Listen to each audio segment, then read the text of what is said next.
I'm sharing my screen, just confirm me.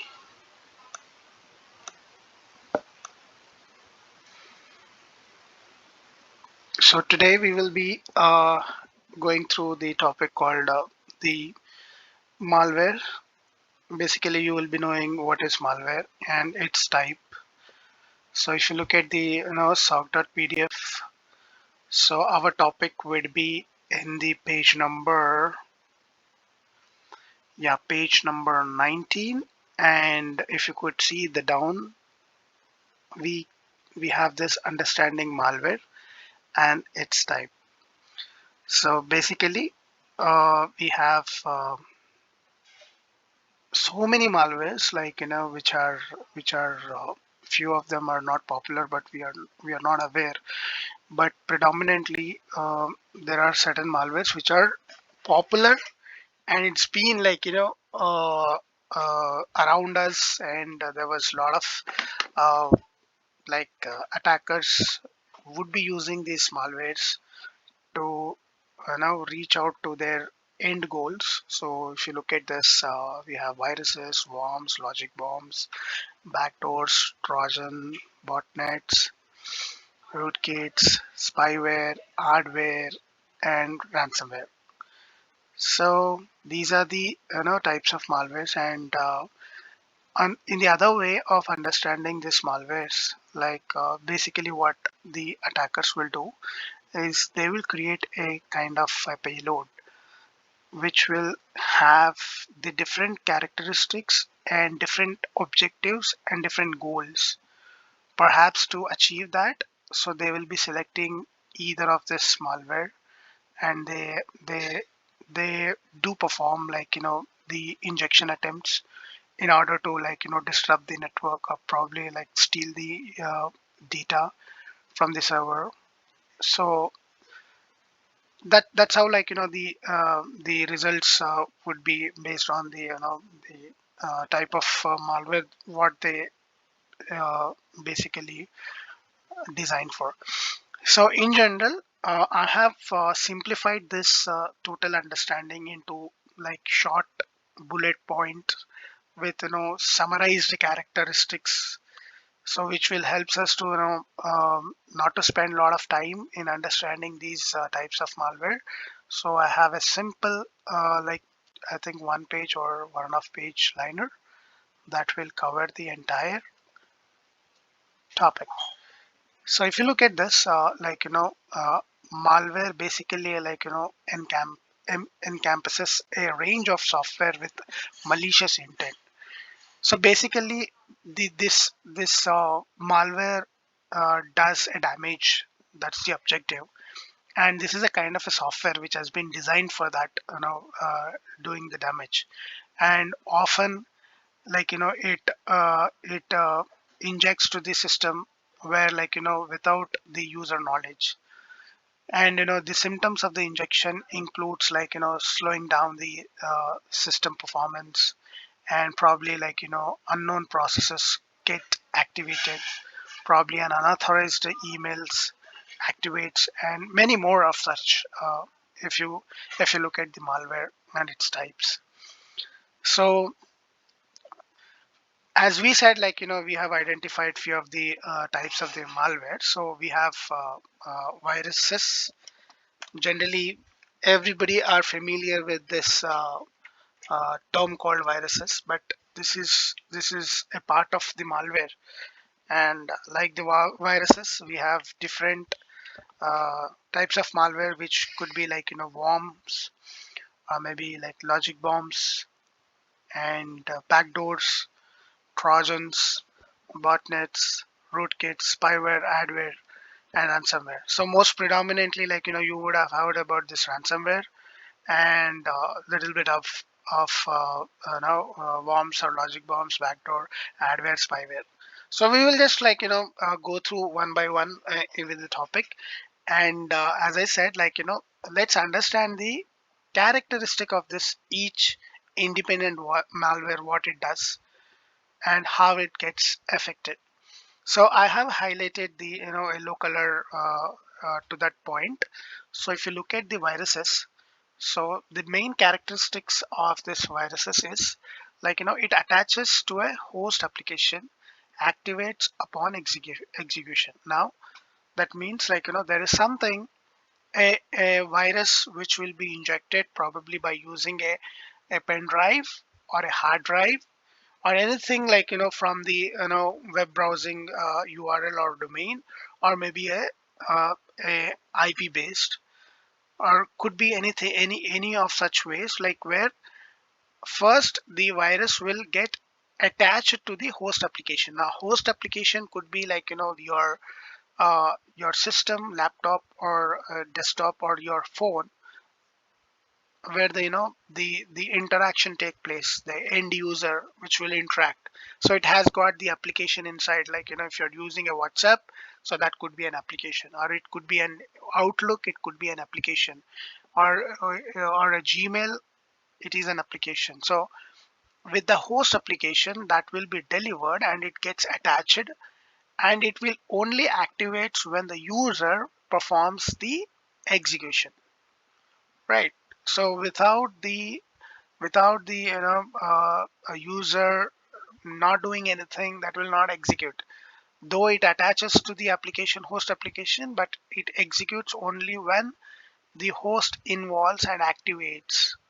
For example, if you're doing any kind of if you wanted to download anything related to if you wanted to convert a PDF, if you wanted to read a PDF attachment, so what basically you will do, you'll go to the Google. So you will go like this, and in the Google you will type download the PDF reader. So if you see, there are a lot of links which are followed by, and there are a few of them are trusted, few of them are untrusted. Yeah, few of them are trusted, few of them are untrusted. So you don't know. So basically, what you will do, you will download certain files, and you will once you download it. So what you will do, you will do the run activity. So here is what the details have been taken by the browser. So if I download this, it will ask me to run that particular application. So if you are executing that, so that means the if there is any malicious or suspicious downloads which has been performed by by the any of the browser, or probably by any of the attachments. So when you do the running activity, when you run setup, that's how the virus gets activated. Understood? I hope it was clear. So basically what it does, so it seeks to replicate by injecting other host application. So once it is been injected, once it is been executed, so the next step what it will do is it will seek to replicate. So with one, it will try to replicate from one to next other by injecting the other host application. And what it does is delivers the damaging payloads such as file deletion and enabling backdoors. Now what it does is, once you have been injected, when you have been set up and run or executed that particular virus application, so what it does is it delivers the damaging payload, such as it can delete some of the important files, or it can enable some backdoors which will enable the attacker to manage your machine. So that's about the virus. And second category or second type of the virus, malware, would be worms.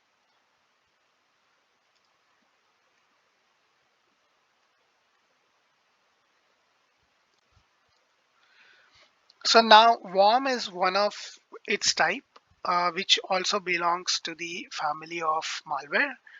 So it characteristics is it is a self-replicating malware travel through network. Now, if you look at the virus, what it does is it attaches to a host application and it activates upon the execution by the host. That means there is an involvement which should be there in terms of executing the virus application, or in other terms, if there is any worm which is being present in the machine, it doesn't require any host to perform any run activity. It will just self replicate the malware by itself. And what it will do is it will travel throughout the network. Imagine that there are hundreds of computers or machines in the company, and you are working for one of the one let's say you as a one of the employee out of that 100 machines using, and you have executed, or you have encountered a malware. So once it is been injected from with the system one, and within a no time it will self replicate, and it will travel from one machine to 100 machines within no time. Now the uniqueness of this worm is it doesn't require a host to perform the run application or execute it. So it is a self-replicating which can travel through the network. That's the characteristic of the worm. Now what other things it could perform is it spreads without the host application or the user interaction, as we discussed. And the damage what it will do is it will consume the network bandwidth, and it will slow down the performance significantly. So it has been first injected for one machine out of 100. Within no time it has been self-replicated without the execution of the host involvement, and it spread from 1 to 100 significantly. What damages it does is it will consume the network bandwidth, it will slow down the performance of the machine. So that's the characteristic of the worm. And the third one would be the logic bomb. Now the name itself says it's something related to some logic. And bomb is not bomb is what it execute or it exploits uh, you know within no time, and the explosion could be having an lot of impacts. So the logic bomb is something that has been created by the attacker with the help of code triggered by specific events like a date or the user action. So for example, we imagine that you are, most of them are the e-commerce users. So you do a lot of shopping with uh, like Amazon, or maybe Flipkart, or anything related to the e-commerce site. So you see a lot of sales which will be going on, and one of the famous would be the Diwali sale, or maybe the Dasara sale, which is called Big Billion or Amazon Festival Season, right? You heard about this, right? So they do a lot of advertisement over the social media, or maybe they do huge advertisement to attract the buyers or general audience. So they list out so many products, and they will try to sell at the discounted price during that particular festive season. So the sale starts from, for example, the last sale was been maybe on October 7th or something. I don't remember, but during that time it was a 5-day sale, and a lot of discounted prices were being listed in terms of the phones or smart application appliances, or maybe laptops or this. So that's where the Amazon and Flipkart is trying to do some sale activity, which is starting from 7th of October at 12 o'clock.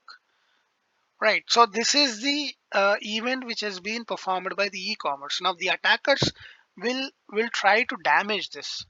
So I'm just giving an example. So in that case, what if they will do is they will create a malicious payload, and they will try to disrupt that particular sale event by preparing some code which has to be exploited or exploded at that particular timing, at that particular date.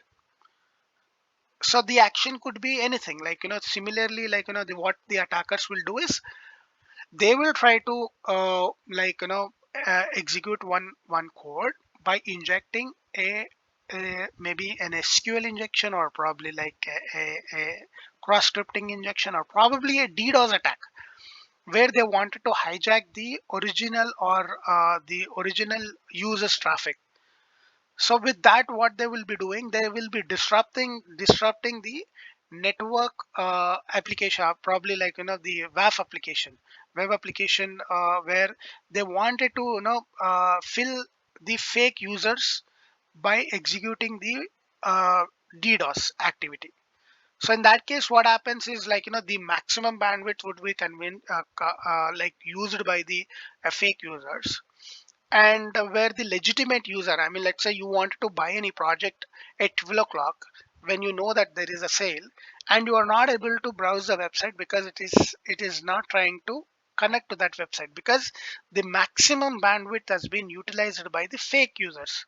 So who will be performing this? The attacker. So attacker will try to create that kind of a code which should be performed at that particular date and at that particular time, and where the hijacking of the web application will be done by the attacker, where the legitimate users who could not be browsing the website and they could not able to buy any stuff. So during this kind of a compromise or kind of an attack, DDoS attack, what happens if let's say one day of this kind of a compromisation or attack has been carried out by the attacker, so there are like lakhs of people who are not able to buy the stuff, where the e-commerce sites like Amazon and Flipkart are losing the business because they have done a lot of advertisement and they wanted the users to visit the site and buy the product, and when you see there is no sales happening, so that means they would be knowing that the DDoS attack is in place. So what they will do? So the attacker will try to inform or send a message to the this particular e-commerce officials stating that we have compromised your web application, and if you pay me the ransom, I will release the code, and if you're not, then it will be continuing further. So that's where, if your SOC team is not proactive, and if you don't have a sophisticated tools which will not defend such kind of an attack, then you are ready to pay the ransom what the attacker will ask for. So that's about the logic bomb. So it will create a code which will be targeting a specific date and event, and that would be executed at that particular time. Now, what it happens is it executes in response to the predefined conditions, potentially causing the harm. The harm could be, in our example, they are hijacking the web server. That's about the logic bomb. And the backdoor. Now, the backdoor itself says, the name itself says, like, this is related to something like, backdoor, something which is back entry or backyard entry. So what it does is like, once this has been injected by the attacker, uh, it provides an alternate system access to the attacker, and it will bypass the regular authentication. So let's say if you wanted to log into a banking application where you wanted to give or do some fund transfer activity. So usually what you will do, you will browse a www.icici online banking or internet banking.com, and you will give your credentials, and definitely it will be asking you the OTP to verify it. So when the backdoor malware has been installed to your machine, so what it does is it provides an alternate system access where it will bypass the authentication to the original attacker, and you will not be getting the OTP to your phone. In fact, the attacker will be getting the OTP, and that's how like he will access your banking application.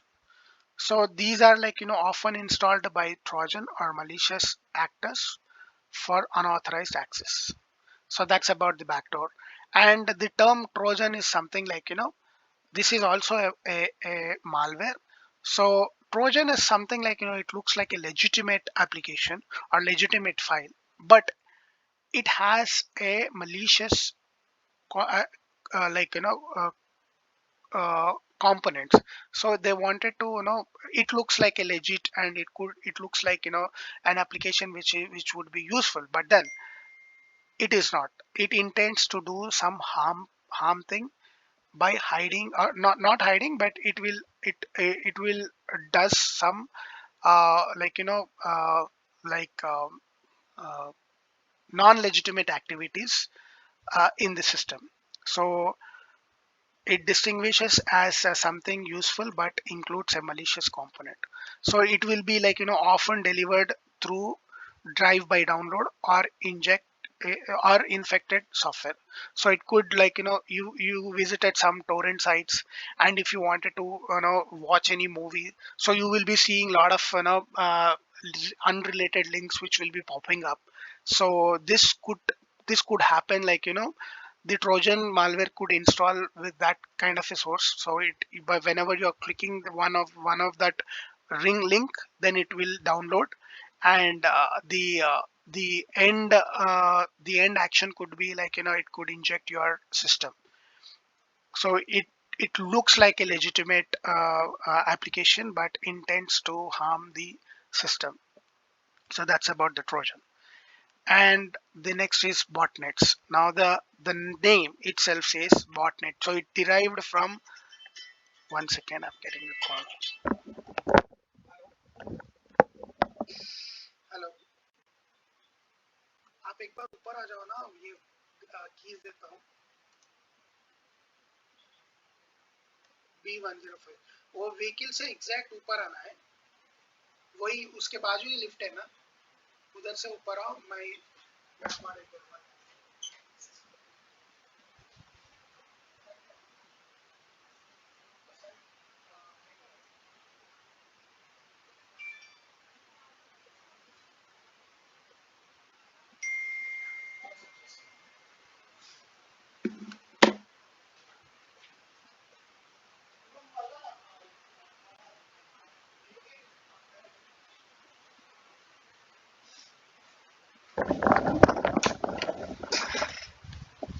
yeah. So botnets has been derived from the term called like bot. Bot is something like, it's from the robot. So robot. So last terms would be like, so it is something like, a robust kind of a stuff, where it will have a ability to, multiply its own. So for example, like, if you look at the definition of the soc.pdf,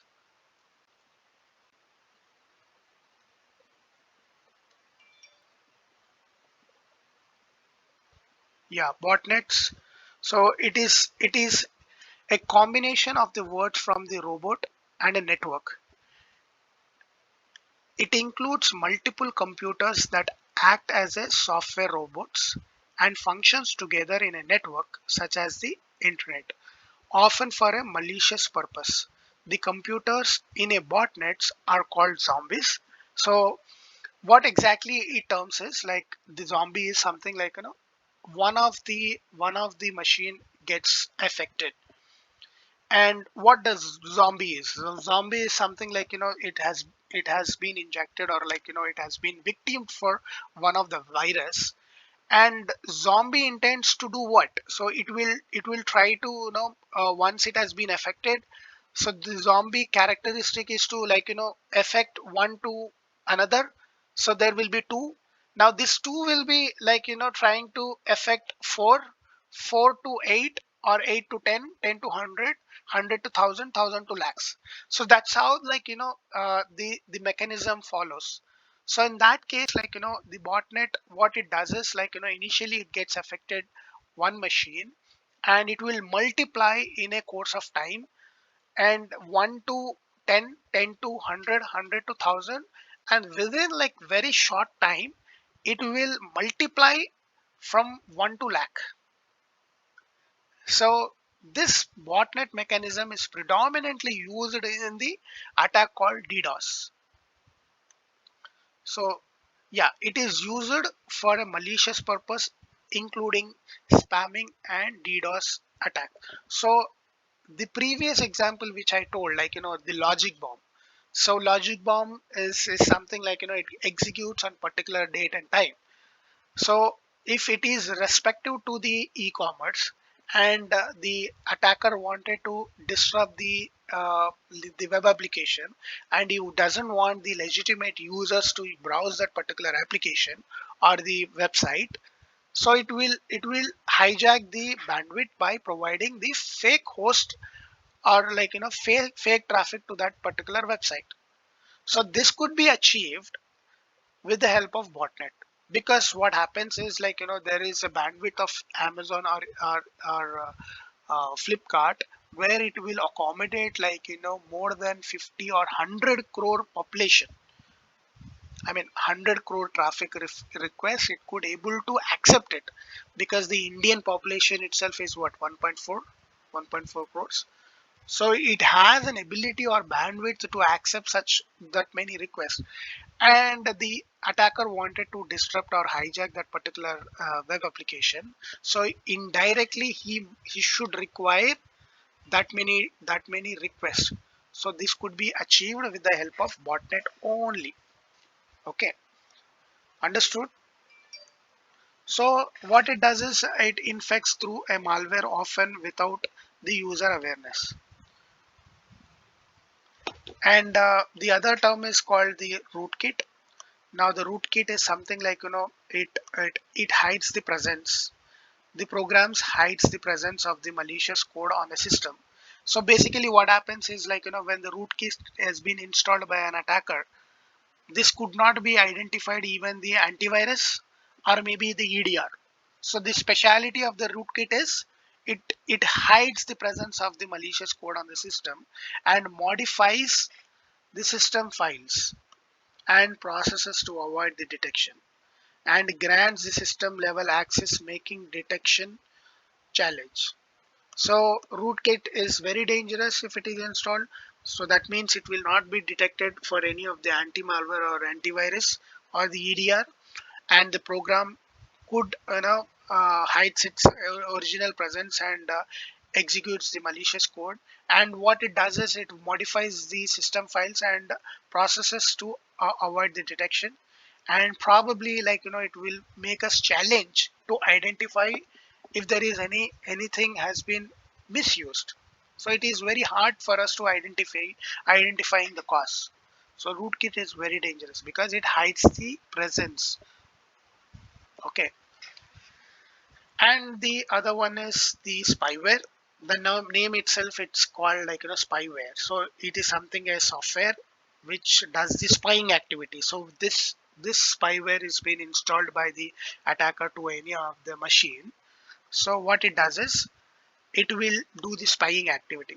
So installed without user consent, and it monitors and sends the user activities to the third parties, and sometimes it compromises confidentiality and can lead to a system slowdown.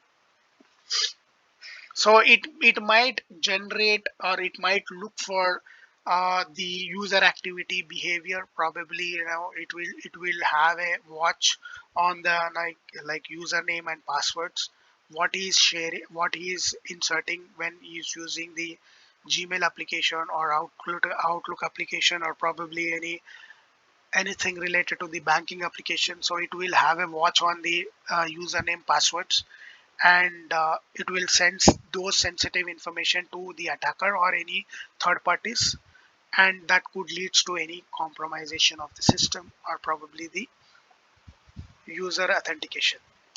So that's the characteristics of the spyware. Another one is adware. This is also something, a software which is related to some ads.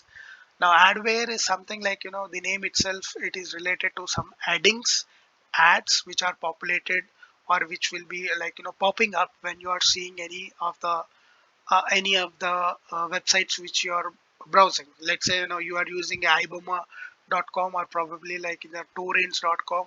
So you will be seeing lot of ads which will be tempting you to click that. So your intention is to watch a movie, but it will give some ads with related to nowhere.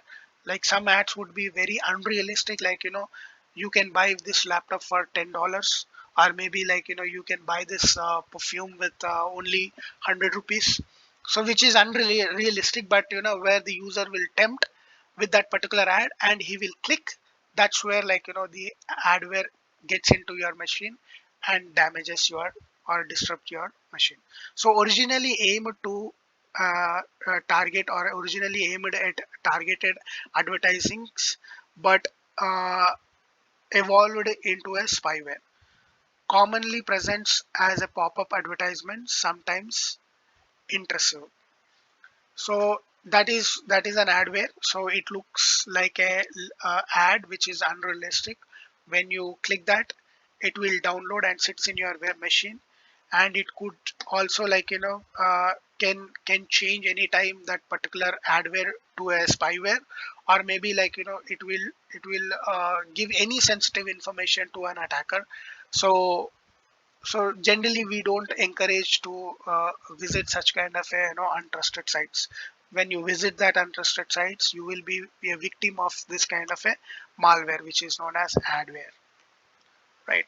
And the foremost and the most famous malware of the all is ransomware, because the name itself says it is a software which could damage your system or your home screen, and it will not release unless and until the attacker decrypts the file, or like decodes the file, or like yeah. So unless and until he provides a key, you cannot able to release it.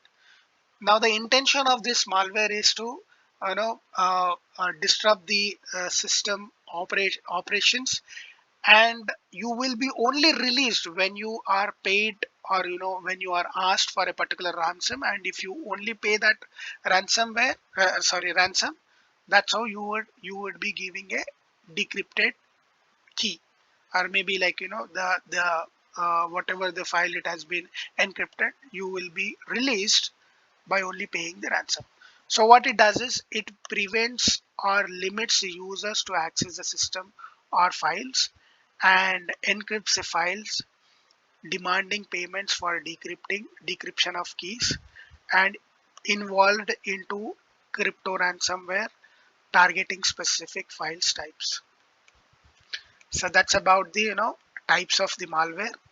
As you see, we have like 10 malwares which are available, and in this 10 malwares, each has got a different unique characteristic, and the intention of the each malware is different from one another. I hope this topic is clear.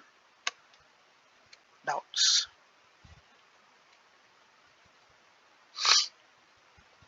Any doubts related to this topic? So you can go through the SOC.pdf, which is given the detailed version of the malware and its types. But as per my understanding, I have cut shorten it to have a simple understanding, not to bang your heads. So this type malwares and its type gives only the overview. Now you will learn about this malwares, and how are we going to detect, and how are we going to counteract, or like contain this malwares is a different story that you will be learning on a real time. So what all the applications, or like what all the tools we have to detect this, and how do we remediate this, you will be seeing in the real time as a SOC analyst. Clear? Yes. Cool.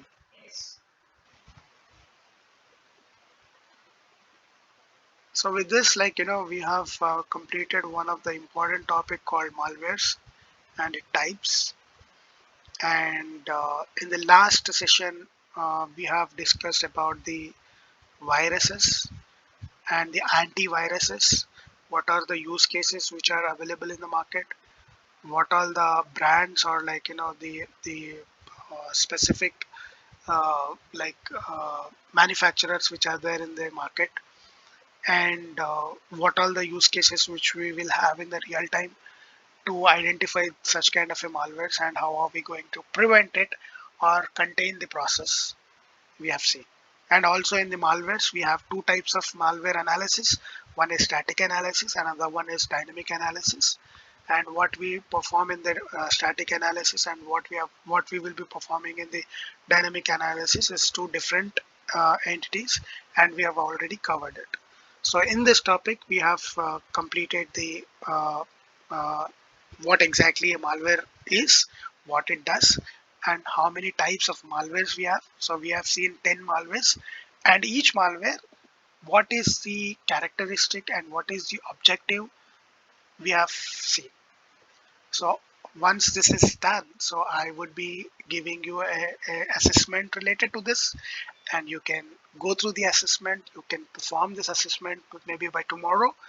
I'll try to prepare this assessment by EOD, and I'll give you 24 hours of time to uh, uh, perform that assessment, and you can give your answers. And I'm open for the questions. All right, that's my plan.